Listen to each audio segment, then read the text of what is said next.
10, 9, 8, 7, 6, 5, 4, 3, 2, 1.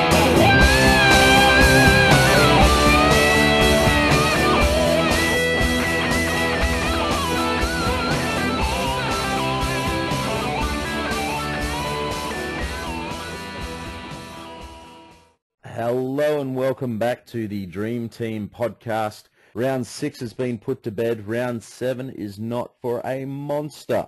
8 days before it actually starts, which means we have so much more time to worry about our trades. And for those of you who do suffer trade rage, perhaps cool down a little bit and revisit those rash decisions made as soon as lockout ended. With the lockout, which of course is now being referred to as the Great Lockout of 2013, being that the Sats people made us wait forever and a day. I'm Jay Moneyball Hellaby, and I'm here with Nathan Banksy Banks in this interim podcast. We're going to have a look at the Test Match Dream Team mini competition that's been opened up, have a bit of a discussion there, have a look at Tonga and Samoa, a little bit about the city-country match, and then we're going to do a little bit more of discussing the players and what our opinions are on them as far as Dream Team prospects and trade prospects into your side, and hopefully leave something of interest to fill the podcast leading into round 7 next week. Banksy, good to have you as always, my friend, and mate, Australia versus New Zealand this week. I feel a few DP bets coming on for you, mate. Oh, no. I learned it from last year. Right? How he lost a bet last year and had to wear a naked Tamo for the week. Oh, that's got to hurt. That's got to hurt. Though I imagine your DP was rather popular with the ladies and a few of the boys too. No. Oh, come on, Banksy. I bet during that week you got more attention from the ladies than what you've ever gotten before. Probably not, knowing them. Let's not digress that way. Let's not go. All right, fair enough, mate, fair enough. So we've got the national test match coming up, mate. Australia versus New Zealand, the Anzac Test. Least we forget, you know, if you do have an opportunity this weekend, make sure you're buying the Anzac badge. It's for a wonderful cause, supporting legacy and our troops, of course, who come home and need the support in the community and readjustment health-wise and all the rest of it. So please make sure you are buying one of the Anzac badges. I can't stress that enough. But moving on to the football, and particularly the Dream Team mini-comp, these mini-comps have been a feature, or I guess a more of a mid-season distraction since last year, I believe it is. Is that right, Banksy? Last year they brought these in? I believe Supercoach had a finals version of this 2 years ago, and then the Dream Team followed suit with a what's called an All-Stars match, then an Origin one, and then a final series last year. Yeah. And they've done it again this year, and they've added a test match in as well into Yeah, their well, own little comp. Definitely, there's obviously a lot more money to throw around and that sort of thing, seeing as the car's not up for grabs this year. But it's a good bit of fun, particularly in this huge 10-day gap. I don't know about you, man, but I've made my trades and I'm itching. I wish I had like 8 trades this week, I think. It's killing me not being able to, having to wait until next Thursday, the 25th, before I know whether or not my trades were any good. What about you? I've sort of just had the week off. I'm just relaxing, not worrying about Dream Team this week, letting the Origin pick itself, letting the international players be picked, and just hoping, like, with my fingers crossed, that none of my players get injured over this week that play New South Wales Cup or Queensland Cup if they're put down there. Yeah, and fair enough. And there's been a pretty big injury toll that's come out around 5 and 6 too. I know, you know, the Titans copped an absolute walloping after getting through 4 rounds without too many hassles. Suddenly round 5, they were 6 players down from injury. Managed to pull off a controversial win against Parramatta. As a Titans fan, I, of course, am saying suck it long, suck it hard, Ricky, and enjoy your $10,000 fine. Your boys at the Sharks, you and Michael Gordon went down with a bit of a calf strain, and I believe you had one other player who went off field with not in too good a shape. Is that right? Not that I can remember. I'm not paying too much attention, to be honest. Fair enough. I I know think Gordon it went might have down, but been, he should be next week. might have been round 5. Ricky Latui ended up yeah. out. Yeah, Latali ended up injured. I don't think he was playing anyway. Fair enough. So I think we're playing Mills and Pomeroy the last 2 weeks in the centres. Okay. Oh, no, Mills. I thought Mills. Anyway, Mills regardless. But I also know the Panthers, Josh Mansour out for 6 weeks, I believe it is. And Wes Nguama is out for 6 weeks as well. So that's certainly going to hurt them. Joe Gullival at Manly, he's snapped his Achilles, and it could be a career ender for him because he's 34. So season ender for sure, maybe even a career ender. So we wish Big Joe all the best and hope that we are going to see more of him. But obviously that decision is one for him to make. That definitely is, and I hope hopefully for him it's not a long-term, really screws up his life for the rest of his life injury, but hopefully if he does end his career from it, takes his time, rehabs it properly, and gets it 100% right. Yeah, and look, I know he'll have full support of the Manly club. You know, as supporters of other teams, we all hate Manly, but having been to Manly Leagues Club and that sort of thing, they seem to have a pretty good program down there for retired footballers who've played for the club and that. You know, a lot of them are running the club or working behind the bar or involved in some way in at the club and the various business around the club. So I'm sure that they will look after him as does stand rear end. They definitely will. Most clubs should do that and do that.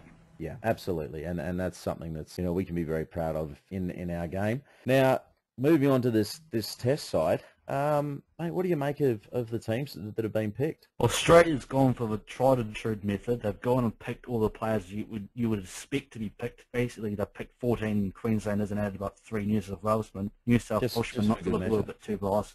And the Kiwis have picked the best they can have on offer. Yeah, it's interesting. Well, actually, I should really say concerning. We got Kurt Gidley on the bench. I mean, why have Kurt Gidley in the side at all? We know the guy's glass.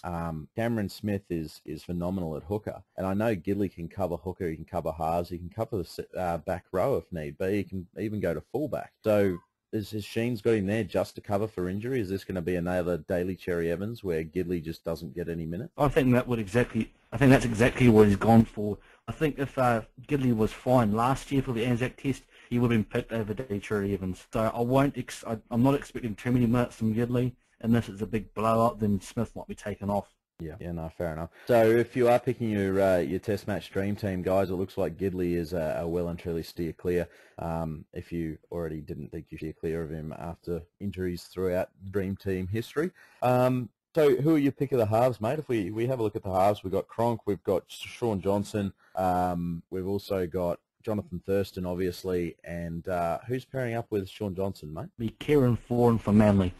Okay. So if you were to pick one half there, who do you think is going to be the gun half dream team-wise? Dream team-wise, well, this is who I'm going for, and that's Jonathan Thurston. And that's because he will dance around when he's in defence at will, and if he wants to score a try, he'll turn it on and he'll score a try.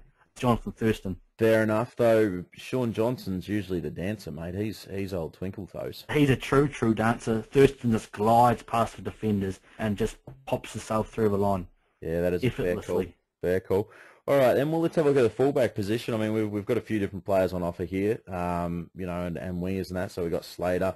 Morris is 18th man, so it looks like unless there's an injury, he won't be coming into the side. Darius Boyd comes in onto the wing, and who is the other wing, mate? Brett Morris. Brett Morris. Brett Morris is playing. Josh Morris is the 18th man. Yep, sorry. Josh Morris is 18th man, so Brett Morris playing the other wing. And then for the Kiwis, we've got Nightingale, Josh Hoffman, and having a shocking day with names. Third, who's Sam Perrott. Sam Perrott, that's the one. And Dean Farray's also available there too. Dean Farray's available as well, fair enough. And, mate, of those, who's your pick there?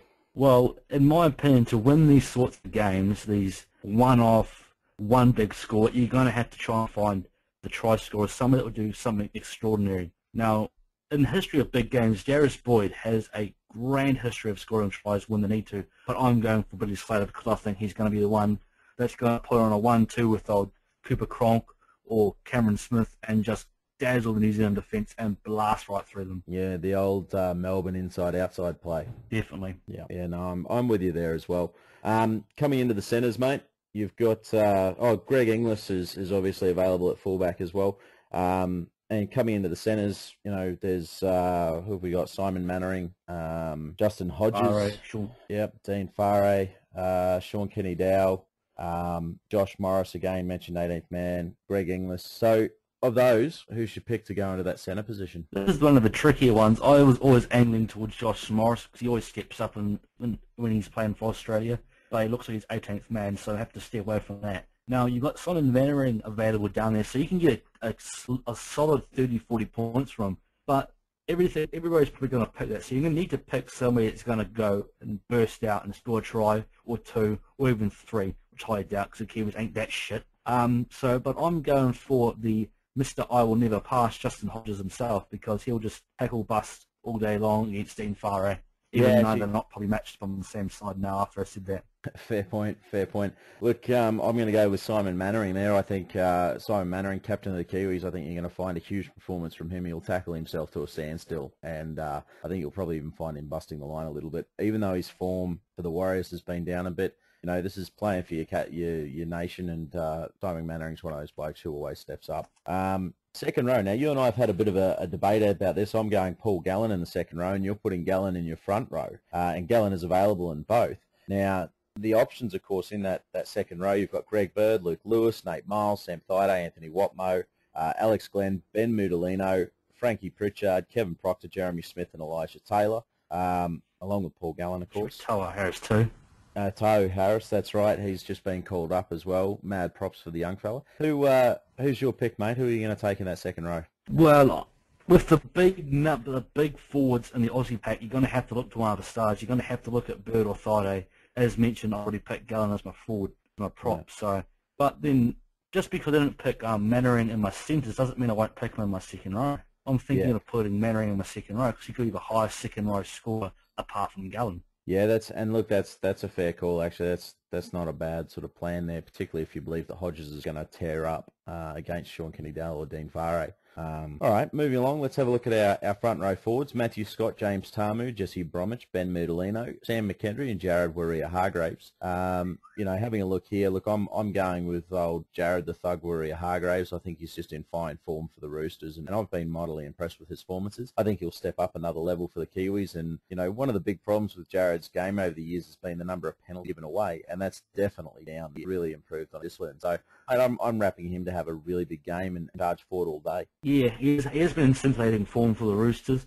But I've already mentioned I'm picking Gallen for my front row. But if you want somebody that could pop out some big scores, James Tamo, the Palmerston North dude who's playing for Australia, could be the guy to go for if you're looking for a point of difference. He could be like Ryan James in the All-Stars Dream Team. Yes, he could. He could very much so, and we know he has a huge impact, particularly at international level. His defection is complete, by the way. He's filed for Australian citizenship, so there's absolutely no chance New Zealand can grab him now, and it's all because he wants to play for New South Wales and lose. But, you know, we can't all be winners, I guess. Anyway, but he plays for Australia and wins.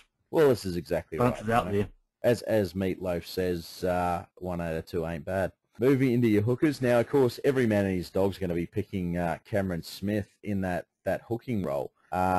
Obviously, it's Cameron Smith or Isaac Luke, with Kurt Gidley being available in the halves. You're going to go Isaac Luke, you tell me? I am. You want to know why?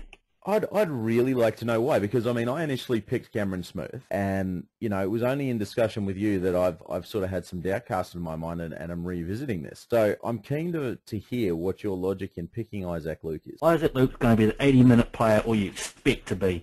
They've only got Taylor, Mutolino, Glenn and McKendry on the bench. Now, we know Taylor has played hooker for the Warriors. He will not play hooker for the Kiwis unless they really want to lose. He's a shit hooker. He should never be in my number 9. So Isaac Luke's going to play 80 minutes regardless, even if the Kiwis blast open and destroy the Aussies, which will never happen, he will still play 80 minutes. And then if he does get taken off, it's probably the reason why they've blown them apart, so he's going to score well. What I'm worried about with Cameron Smith is him being rested for Kurt Gidley. If the Aussies put on 30 points on the Kiwis and not by that much with 20 minutes left, will they pull Smith off? And I'm thinking they might do, they probably will do, just to preserve him and rest him a little bit and give Gidley a bit of a run. So I'm going Luke because he's probably going to play the 80 minutes, and he also has that little bit of flair, and like he has potential to be that tackling machine that we want in this sort of game and produce that flair. And he couldn't even score a try, thinking. He could be the old dark horse to score a try. Yeah, he does love that sneak from dummy half, doesn't he? Like he close to the line, and you can sort of guarantee that a good sort of 25 to 30% of the time, Isaac Luke's going to have a shot at your ankles if you're defending your own line. So, no, fair enough. Look, I mean, I think, you know, it's a 50-50 game as to whether or not you get the highest scoring hooker, and that's Isaac Luke versus Cameron Smith. There's no other options. So the hooker's definitely not going to be a point of difference for you, but it might be one of the things that helps get you up there to allow your point of difference to make the diff for you. Mate, who are you going to captain? This is what I'm going to keep secret, because this is where the game is won and lost, in my opinion. I'm not going to tell you.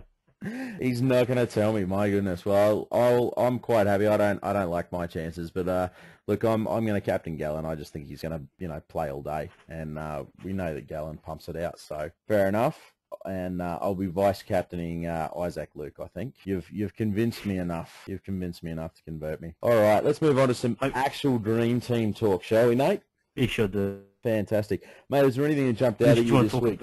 Sorry, go on. Unless you want to talk about the Tom and Samoan game with about 32 players who are playing in NRL currently. Yeah, actually, that's. Or want to look at the under-20s. Yeah, the under-20s State of Origin, which has potential cash cows for later this year and for next year. Fair enough. All right. Well, let's get on to those, and we'll come back to the Dream Team talk later, because there's some great stuff to talk about there. I mean, you look at the Samoan and Tongan sides, mate. There's some strong sides. There is 16 NRL players in each of the sides. Some of them, or a lot of them, are former international reps for New Zealand. It's fantastic to see Tonga and Samoa fielding such strong international league sides, albeit aging sides. But it's also great to see these former international players going back to help and to play for their nation of birth, if you will, and help them out, being that they're like, you know what, my time playing for the top tier international teams has sort of come to an end. I'm going to go back and make an influence in these emerging nations. I think that's absolutely fantastic. It honestly is, and it's going to be the game of the weekend, I think. Like, historically, Samoa and Tonga have been very fierce rivals, have very tight matches, and there's going to be, I say it's going to be a bit of biff in there. Mate, I wouldn't be surprised. There's no love lost between the nations and, of course, the teams themselves.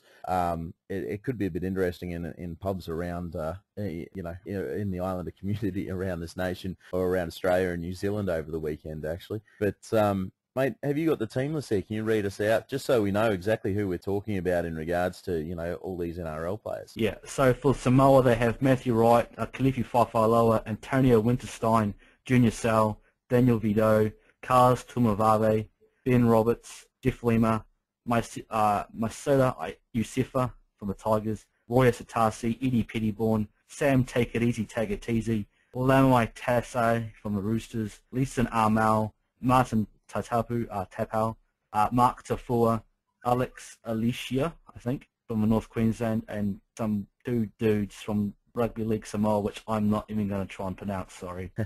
Fair enough. The common team, in alphabetical last name order: Richie Fioso, Glenn Fishiahi, Mahi Fahuna, Daniel Foster, David Halar, Sydney Javier, Saliva Halaba, Brent Kite, Semasia Langia from the Roosters, Tingi Tongi Liki Liki, Tika Manu, Sam Moa, Fui Fui Moi Moi, Benny Murdoch Nasila, Michael Oldfield, I didn't know he was Tongan, Pat Plotinow, Nafsa Ueni, Jason Tamalamo, should be for the Kiwis, he should be, Anthony Tupou, and Ueti Usili from the Wangaroos, the New South Wales Cup. There we go. Well, that's there's some very, very strong sides, and full credit to what the NRL have created here as far as the nursery goes for players. I know that, look, Thailand and Philippines are certainly no powerhouses in as far as international rugby league goes, but you've also got Matty Strama and Kevin Gordon and a number of other players who are playing NRL who have been able to go back and play for those. So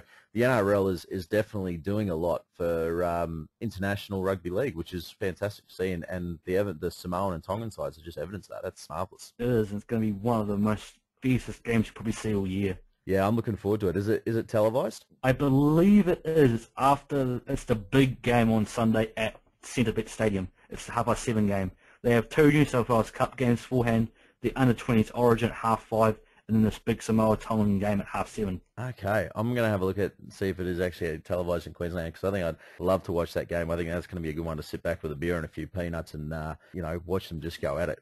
There may be a few brutality. That'll be after you watch the New South under-20 side lose to New South Wales again, with Michael Leica destroying and ripping them apart. So was that the New South Wales under-20 side losing to Queensland? Is that what you intended to say? No. Winning. They'll win like they did last year. Oh, now, come on. I mean, it's great that the New South Wales juniors can win something when their seniors just have no idea how to do it. I reckon if they put this under-20s side up, there'll probably be the chance in some of the city country players I've got. Yeah, now let's have a chat about that city country. I mean, there's a lot of talk of this becoming a joke, and I have to say, kind of is. Becoming a joke? It already is a joke. Yeah, well, I mean, when Joel Reddy is playing in the city country competition but can't even get a starting spot for the West Tigers, kind of got to reconsider your whole Who's in front of him? Who knows? Who's in front of him also at the Tigers? 2 New South Wales players. Yeah, well, there you go. That's it. So, city country as an excuse for selection. Yeah. Hey, I'm looking at this, and it's an absolute disgrace. Tonga versus Samoa is not televised on 9. No, but on Fox. On Fox. Fox is all that rights, I'm pretty sure. On Fox. Actually, I love it. That's an excuse for me to go to the pub. 9 only give a damn about the Brisbane Broncos. Yeah, well, that's a fair call. That's a very fair call. And they hate the Sharks and the Warriors. Yes, by the way. yes, they do. They do with a passion. In fact, 9 hate anybody who doesn't get ratings for them. So get better ratings for them, and they'll televise you. But then again, they've still got Tom Waterhouse on Channel 9, so I've got no idea if that statement's true because he's losing them ratings. But anyway. Yeah, well, whatever. Moving right along. We'll do this Dream Team stuff. Well, hang on, under 20s, State of Origin side. Now, you've gone through and you've picked out some fantastic guns or potential cash cows of the future. And there was one that I saw there that I had to smile with because he's a Titans under 20. And I've watched this kid play live, in the under 20 games at Sealed when I go down to watch the seniors. And I get there early to watch the under 20s. Heimel Hunt, this kid's got something going on. He really takes on the line and tears them up, gets around players and leaves defensive lines standing baffled going, where the hell did he come from? Which is, great to see. That's my little Titans wrap. Mate, who have you picked out and who have you got there that sort of jumped to your attention? Let's have a look at the Queensland team first. Yeah. There's one player there that stands out for me, and that's Caleb Timu from the Brisbane Broncos. From all reports, he has been carving it up wherever he's been playing. He's been scoring tries from second row, from prop. He's been a gun. Now, with the Broncos, with a heavy forward representative selection probably going to be coming upon them over the buys, he could be a nice 101k front row forward, second row forward cash up for you. Yeah, that's a fair comment too, because there's every chance he'll get a few games throughout that Origin period. It is a period where coaches look to blood young players and that sort of thing who have been doing well in the lower grades. There's definitely another player is Anthony Milford from the Raiders, who got played a few weeks ago, so he's on the Raiders radar for sure. So he could be picked up before a few more games this season, especially if Campese breaks down, which he didn't on the weekend. So good on Campese. And also another one that I want to get a start at fullback when Slater's up for Origin is Kurt Mann. He's in my dream team already. I want him to get a start. I want him to play. Look, I think there's a bit of bias happening there, but look, there's bias, that one. Yeah, I reckon it is. But then again, having said that, I have heard good things about Kurt Mann coming out of the Storm. There are some big raps on the kid, much like there was raps on Tahu Harris last year. So there's definitely some things to be said there. Now, the interesting one that you haven't mentioned, and you've definitely got a bias right to mention, is Michael, Leisha from the Sharks, the New South Wales hooker. I haven't talked about the New South Wales team yet.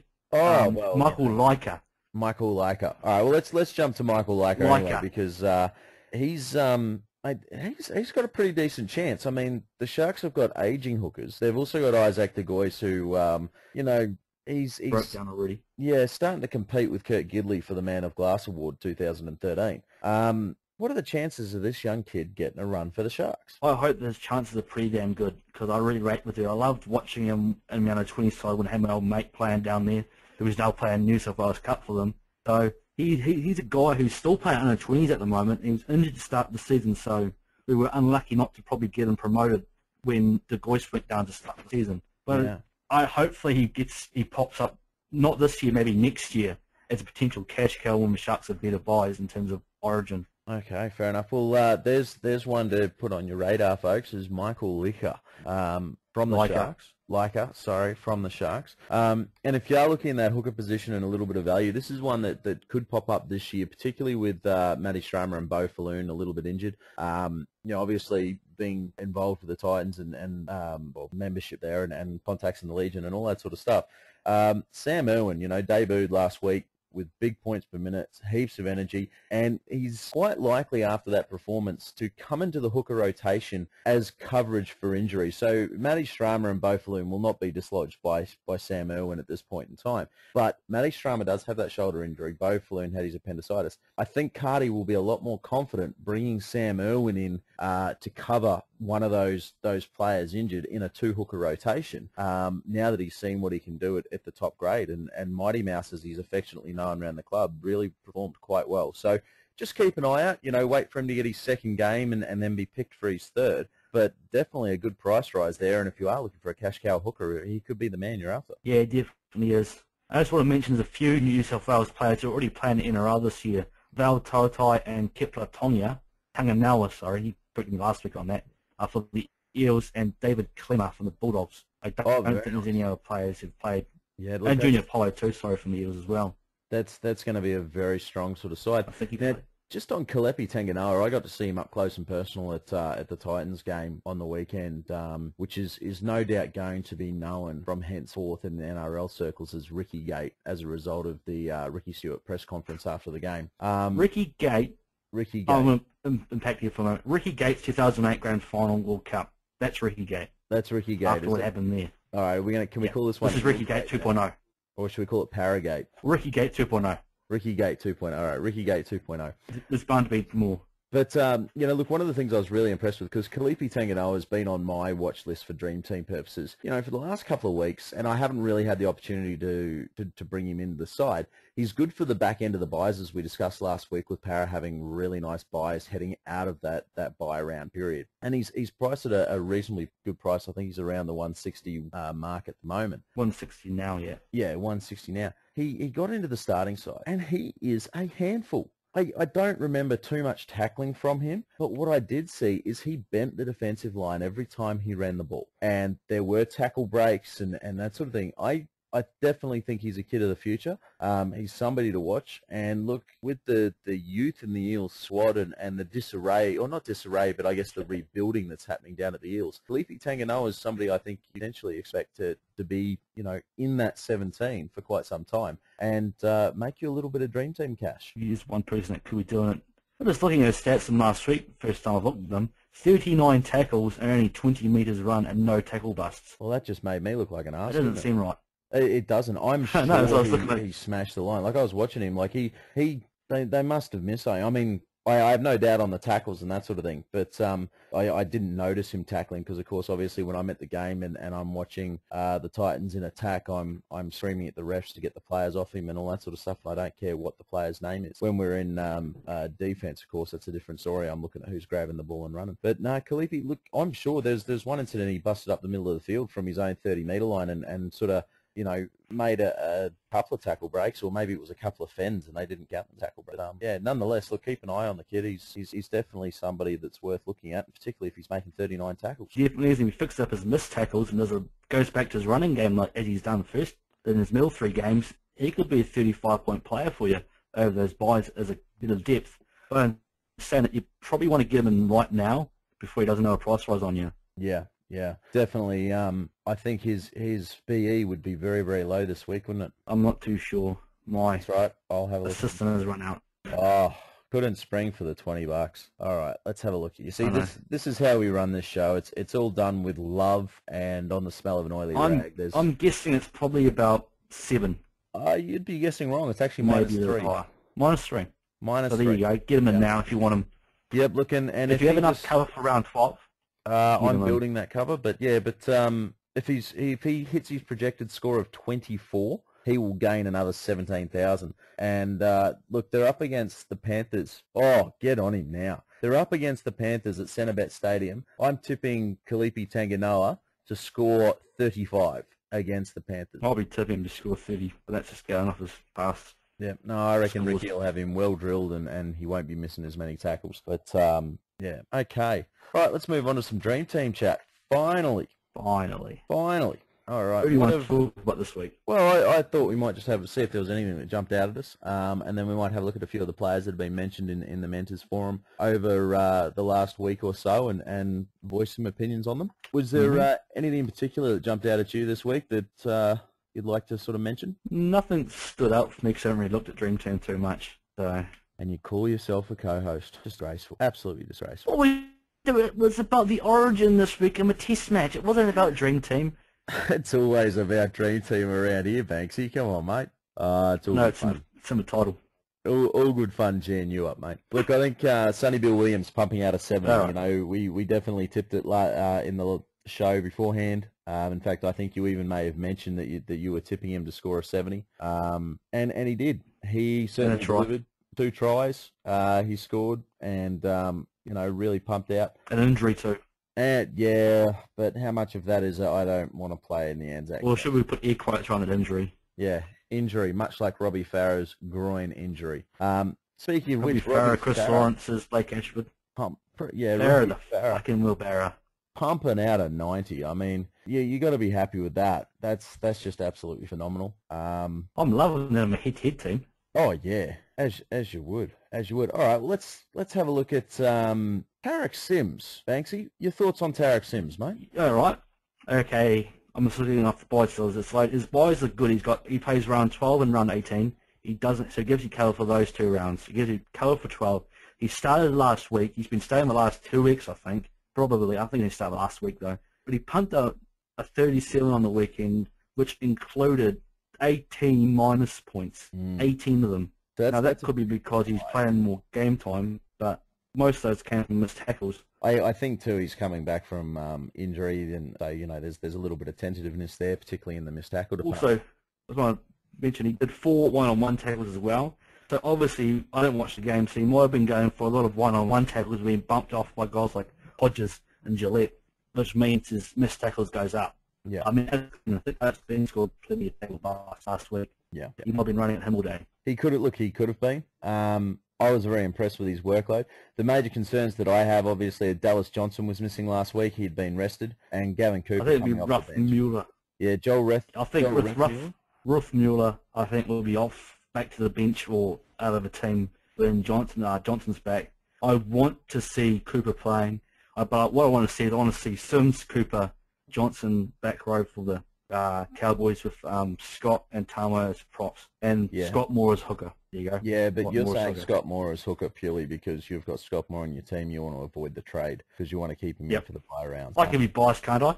Oh, look, on occasion, hey, I talk enough about the Titans and all the rest of it, so you can certainly be biased, but, you know, in the interest of fairness, I'm going to call you on it, and I expect you to call me on mine. But, you know, Tarek Sims, look, if he's starting, I think he's definitely a good buy at 150,000, and with the coverage, the added coverage for the buy rounds, you don't even need to play him until the buys. You know, just sit him as an MDR and have him sitting there up your sleeve. And you know, if he's your auto emergency, well, I've got to say you could have a lot worse. Yeah, you could. Yeah, he's one, if you've got the trade, and if you want to cash somebody out like a Sandra Pera or whoever else you might have, I'm not too Nathan sure. Smith. Or you might have Nathan. Oh, but Nathan Smith's been rumoured to start with all the injuries at the Panthers, so he could be back scoring 30s again. And maybe back to that first round score of 47 I missed out on. Look, he absolutely could be, and I'll certainly be watching team lists, but at this point in time, I've got Nathan Smith to Tarek Sims, you know, mainly because Nathan I would be Smith, doing the same thing for Stuart Smith.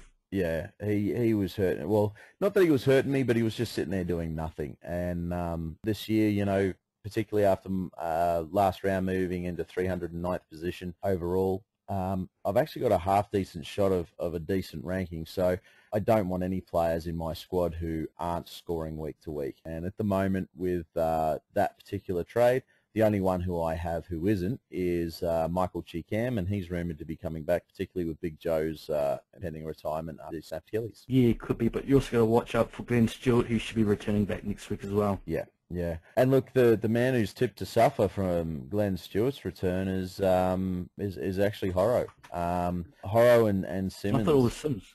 Both of them. Simmons, sorry. They're going to be splitting the minutes. Simmons will remain starting. Horro come off the bench, and they'll probably split the minutes between them. Now, actually, on the topic of Manly, I thought Horro played pretty well last week. Mate, he did, as did Simmons. So it's going to be a tough call for Jeff Tuvey down at Manly. Now, Brenton Lawrence, he's been brought up a fair bit in chat. People are asking the question, should we be jumping off? What should we be doing with BJ? Thoughts? He's sitting there in my head-to-head team. He's not in my overall team. I'm not too sure on his minutes, but his points have suffered a little bit. but his tacklings are still there. His runnings is still there. His tackle busts have gone away a little bit though, and his tackles have gone down a little bit as well. I think he's just going through a little bit of the teams are starting to work him out. He's played the Sharks. The Sharks shut down all the players. He's got the Rabbitohs, he's got the Dragons, then the Roosters and the Storm. So he doesn't have the easiest of draws left. I'm not too sure what to do with him. Depends who you want to bring in for him. That's a fair call. That's a very fair call. And look, one of the points I'm going to make with BJ is obviously I'm very pro Brenton Lawrence. He's an absolute gun. He scores his work rate, like his season average work rate is bigger. Like it's in the top 5. In fact, I think there's only 2 players in the entire of the NRL who have played more than 3 games who actually have a better work rate than him and who play more than 35 minutes. Yeah, absolutely. Now, Fafita's priced at 420,000 for an average that's only about 10 points higher at the moment, or 7 points higher than what BJ's is. And that's after BJ's had 2 lower scoring games. Keep in mind, before those 2 games, his average was up around the 55 mark. Look, BJ's pattern is he does tend to have a couple of lower scoring games here and there, and he'll usually put 2 together. So he's had a 29 and a 30 something, and then he comes good, particularly after a break like he's having, this 10-day break. I'm expecting him to pump out another 45 to 55 somewhere in there next and that's been his pattern. Even when he was at the Titans, he'd come out and you'd explode and you'd see a decent score, you'd see big points per minute, high energy and everything like that. And then after 3 or 4 games, he'd sort of have a couple of low games, and then he'd miss out on a game, or he'd miss out on 2 games or whatever because the Titans, he was coming off the bench at the Titans, and then he'd come back and go boom, and suddenly he'd score more. So I think this is just, that little bit of correction. He's a very high energy, very high work rate player, and that takes its toll. He's still building up that stamina, that season-long stamina to be able to pump it out game in, game out. Having said that, we've got 4 really big rounds from him, 1 average round and 1 slightly below average round. I think, he's definitely a holder, and if you really want to get rid of him, look at getting rid of him in round 8 and trading him to James Graham, who of course is going to be great for the buys. Yeah, that's the thing. Most of the players who are going good have bad buys like Lawrence, or have Origin to worry, which make the buys even worse. Yeah. So you got to be careful who you bring in. Absolutely, and all your trades should be about the buys at the moment. All right, look, a lot of talk about Lewis Brown. Should you be off him already? Is it time to trade him, or should you be holding and seeing how he travels? I think if you still got him, you keep him another week. He's going to have another price rise, I believe. I also believe he might be staying in the second row as well, not going to the centres with the injuries that have happened in the backs at the Panthers. But again, watch team lists. If he's named in the centres, get off him as fast as you can. If not, hope like Haley he becomes a Justin Hodges of the centres. Yeah, I don't think that's going to happen. Look, his work rate wasn't too bad. Like last week in the centres, he scored a 29, which is one of the better scores we've seen from Lewis Brown in the centres. Look, his BE this week is 14, so he's should be scoring more than 14 and should be getting his price rise this week. If he's picked in the second row, that's great. He's definitely a hold and see how he goes this week. And even play him, he's good for 35 points in your 17. Now, if he moves to the centres, my advice would be to MPR him. Find another player that you can reserve, because in the centres he will score anywhere between an average of 15 and 30. You should, by this stage in the season, have enough coverage to be able to bring a 35-point player in to cover him. If you don't, okay, fair enough, or maybe you're going to have to play him. But he's definitely due one more price rise, and then make the decision next week, in my opinion. If he's not playing in the centres, he's playing second row, well, hang on to him and maybe move him into your centres while he's playing second row at the Panthers. It's, a centre who's going to pump out 30 to 35 sort of as an average week to week is definitely good coverage, worst case scenario. And that sort of scoring will see him reach 270 to 300,000, which is, of course, a very good return on your original 190-odd thousand. That definitely is, but his buy don't too good either, so you'd be probably looking to offload him for the buys anyway, unless you're going to work buy coverage around him, which I don't recommend. Yeah, no, fair enough. All right, let's have a look at one of your boys at the Sharkies. Wade Graham. I've seen his name pop up here and there. What are your thoughts on him? I love him as a player. Yeah. I think his move to the second row last year was one of his best moves of his career. His Dreamteam points, he was a darky. He's that darky sort of player that can score well, like he did in round 3 against the Warriors, or he can do what he did against the Seagulls and score shit all. So last year he was good because over the buys they were missing Gallen and all that. He was starting, he was scoring good points. So he was good last year. This year, not so much. So the Sharks having their 2 buys on Origin chewy rounds, and we ain't going to see too many, unless you want to get him in late in the season. But even if you get him into round 18, you're probably looking to keep him the rest of the season.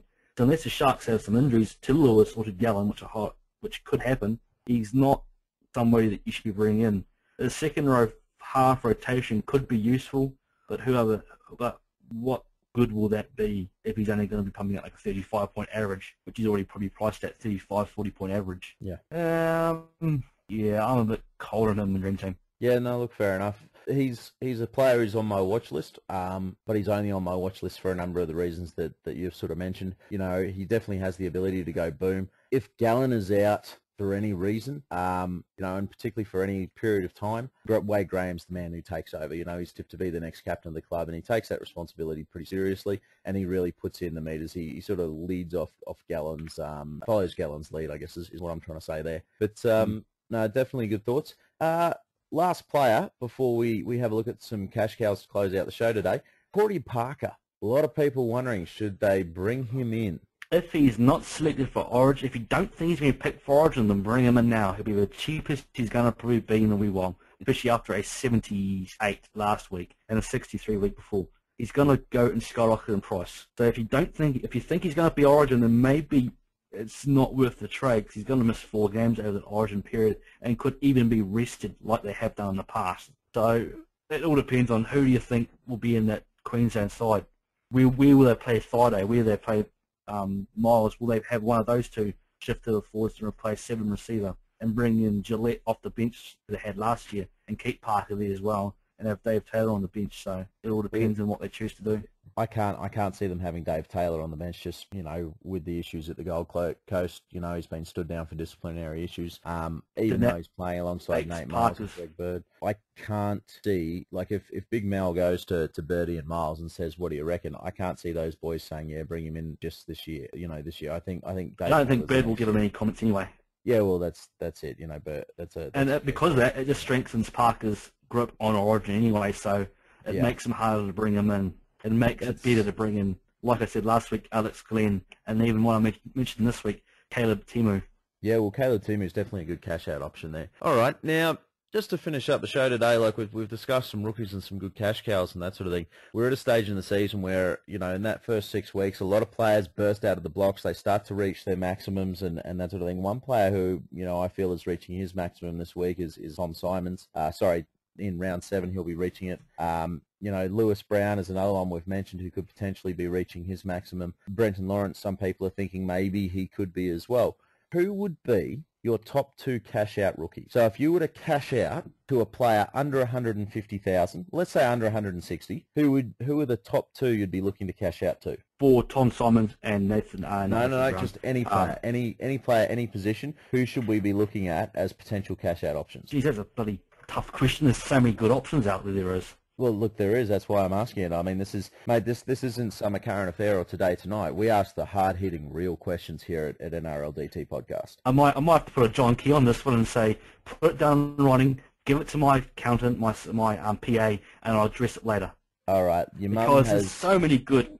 Look, I can't pick one. I've been given Hodkinson's coming to mind if he keeps playing in the halves. See, so he's good for buys. That's a good cash out for halves to go to the buys. He's at what, the 144,000 mark or thereabouts. Yeah. Yep. And by the way, on the note of your PA, mate, I tried that once before. Your mum said that you can take your own damn message. Oh, God's sake. Well, mate, I mean, look, who else comes to mind? Now, there's a stack. I'm looking at my squad right now, and I can see a number of different players, and there's 2 of them there that I'm going to mention. You know, who are you looking to cash out to? I'm looking at my team. I'm looking at Tarek Sims for San Rapira. Yep, and fair call, you know, Tarek Sims. By switching up. Yep. That's switching up and giving me more depth. Yeah, no, fair enough. So I'm quite content with my team. I'm quite happy with my team at the moment. Yeah, I must admit I am too. I know you hate my team, but how'd yours score over the last week, mate? Oh, mine went right, 775. 775. Oh yeah, mine wasn't too bad. I only did a little bit better than yours, mate, with an 886. You still didn't win money though. No, I didn't win the money, mate, but certainly jumped a few places. But just wanted to rub that in, mate. We're getting towards the end of the show. Whatever. I'm trying to find some players for you. Well, what about Bodine Thompson? Find them. He could be one, but his buys are crap. Yeah, his buys are pretty rubbish. I will give you that. But if we take buys out of the And question at 127,000, if Bodine Thompson's getting some time on the field at the Tigers, he's going to be a scorer. He's definitely going to be a cashy. how long he's going to keep scoring and keep being in that team, I don't know. Nobody really knows. Well, How long will Benji be out for? How long will Nesta be out for? And if Sheridan guns it, won't he partner Benji in the halves and put Nesta back and get rid of old Bodine Thompson? Could do, but then again, Anasta is crap. So you never know. I mean, that is a problem at the Tigers. You know, don't really know what is going to be happening there.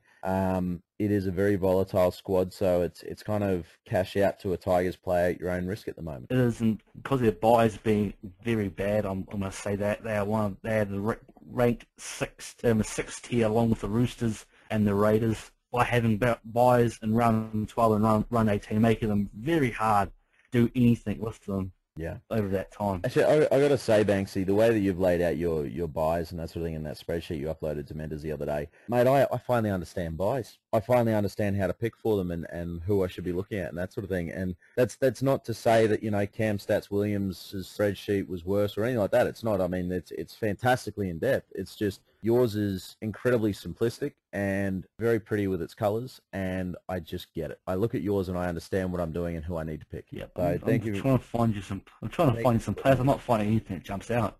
Well, have a look. I mean, who would you cash Jack Buchanan out to? I'm not going to cash Jackie Buchanan out at all. Well, hang he's on. He's going to keep scoring 35, 40 points. He's going to stay in the team. Fractured eye socket, my friend. I'll work my players around him. Something. No, he's back round 7. Oh, is he? Oh, well, there we go then. All right then. What are you asking me? Oh, look. I hadn't got the update on that one. They updated yesterday, I think. By the way, David Mead, he's out for 4 to 6 weeks with the broken jaw. Don. Yeah. That's what I was thinking about. Don, yes. Wing fullback. Anthony Don. Look, I watched him. This kid, I got raps on him. He's a big bloke. He's a tall bloke. He's fast and he's solid. He can tackle. One of the things I was very impressed with is he was able to come in off his wing to shut down plays without giving enough space for a winger to, like his opposing winger, to get around him. So if he came in and the ball still went to his opposing winger and his opposing winger was on the outside of him, he managed to get him into touch or tackle on down. So, you know, and that's with Jared Hayne and Val Tautai and guys like that were trying to get around him. So Don did very, very well. Scored a try, of course, as well. Very big vertical leap and huge raps on him throughout the preseason. So he's definitely worth consideration. Yeah, he is. Also, another one I've come up across is, where's he gone? Yeah, I can't find him again, sorry. Ladies and gentlemen, Corbin from the Knights. Yeah, there you go, Corbin Simmons. I was going to say, I love putting Banksy on the spot. It's absolutely fantastic to watch him hurry and flurry over his stats and start suddenly searching. It's great. Half the sections we have on the show, I don't even tell him they're coming up before they come up, just for my own amusement. So I'd apologise, Banksy, but I just enjoy this too much, mate. Screw you. So much love. So much love. I think there's no easy filter to find players under 160k on the general Dream Team site. I had to go for all of them and go for all the pages, rank them by value, and look through about 60, 200 players under that price and see if anything pops out. And then Dom was on the last page. Oh, this is gold. And you see, that's, ladies and gentlemen, that's why he stresses out, and that's why I sit here and I laugh, and that's what I mean, because I just put the question to him and he freaks out. It's wonderful. He doesn't even know it's coming. He just knows that at some point during the show I'm going to do this to him. It's wonderful. But I think we should put you out of your misery and end this show, because no doubt by now we've probably rambled on for far too long and broken our nice short format that we've had for so long, like 3 weeks. But Banksy, is there anything you'd like to say at the close of the show, my friend? Good luck to the Kiwis. You'll bloody need it. I will put my traditional $10 bet on you to win. $5.25. That's a pretty decent value, that is. I wouldn't put any multis, though. No, I certainly wouldn't put them in the multis. But, you know, a lazy 10 on a $5.25 long shot, that's not a bad ask. I wouldn't be complaining about that too much, mate. Nah. And, of course, I'll say... Sorry, go on. No display bets anybody. Please, none of them. So, ladies and gentlemen, Banksy is imploring you to take him up on any display bets that you have on offer. He'll accept all of them for his display pick, and of course he does prefer the display pick bets, where if he loses, he's forced to post pictures of naked Australian players as his display pick. So, by all means, hit him up by private message or call him out, and Mentors will have no problem with it. Oh, whatever. Have you seen my current? Have you seen my current one though? One I updated last night. Yeah, mate, That the might put a wild few man. people off. The That will put a wild few man. people off it all. Yeah, all good. All right, ladies and gentlemen, we're going to call this show to a close. We've had a bit of a chat and a ramble on today. It's been a very relaxed sort of meandering show today, mainly because there's nothing really happening except for the international matches. We hope you've gained some good information out of it, and you're not suffering too long with the long layoff between our D team matches and of course our regular NRL rounds. We wish you all the best of luck, and hope you have a fantastic weekend. Stay safe, and we